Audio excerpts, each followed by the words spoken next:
Okay, so now I've got the vertical bar in.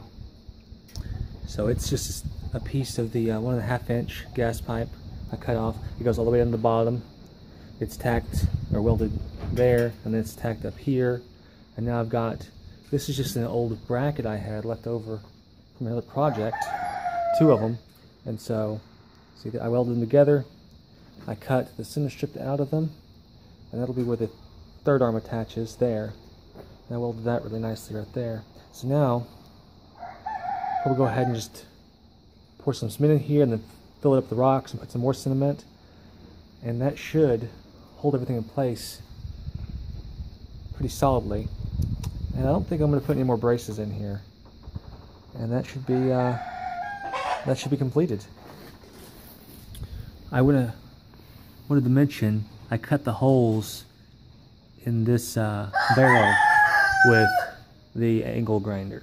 That's how I got that. I didn't use anything fancy, like a special drill bit or anything.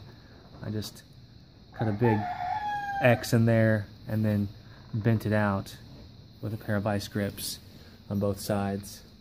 So that's how I did that. And then I just kind of tacked it in there with the stick welder just to hold it until the cement gets put in and the rocks.